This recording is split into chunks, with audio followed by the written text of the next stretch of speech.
The FTSE 100 has endured another day in the red as fears over a global trade war continue to dog stock markets. The UK Blue Chip Index fell 84 points, or 1.1%, to 7,570, as US President Donald Trump's administration confirmed it was considering more than doubling tariffs on up to $200 billion (£152.5 billion) of Chinese imports.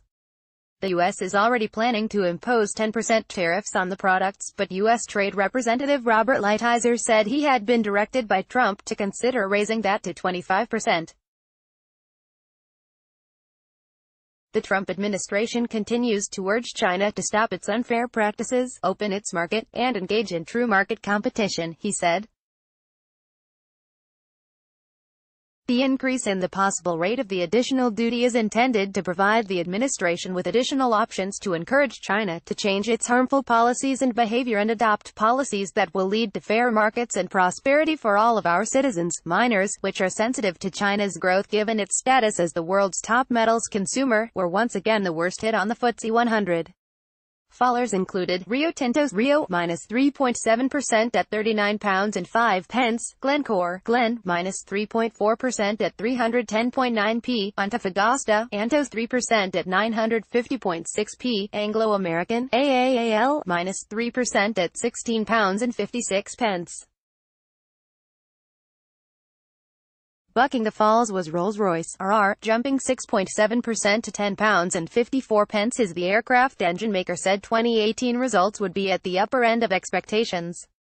On the FTSE 250, shares in CAS Minerals, CAS, lost more than a quarter of their value, down 27.2% at 597.8p, as investors balked at the miners' plans to expand into Russia. CAS announced a $900 million (£691 million) deal to buy a Russian copper project from a group of investors including Chelsea Football Club owner Roman Abramovich. Jefferies analyst Christopher LaFemina removed his buy rating on the shares on the news. Cost overruns and delays are likely, geopolitical risk is high, and net present value on our estimates is negative, he said. We cannot justify buying these shares now. Ferrexpro, FXPO, was another heavy faller, down 18% at 165.6p as the iron ore pellet producer reported an 18.5% fall in first-half earnings.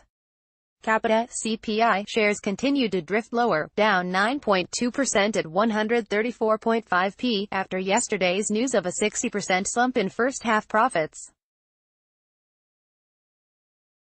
Among small-cap stocks, Countrywide, CWD, crashed 62.8% to 18.6p as the estate agent proposed a deeply discounted share offer and said auditors had warned it faced a struggle to stay in business. The planned placement at 10p per share is 80% below yesterday's 49.5p closing price. Investors should be very wary when a business is both operationally and financially geared, as today's news from estate agent group Countrywide demonstrates, said J. Bull investment director Russ Mould.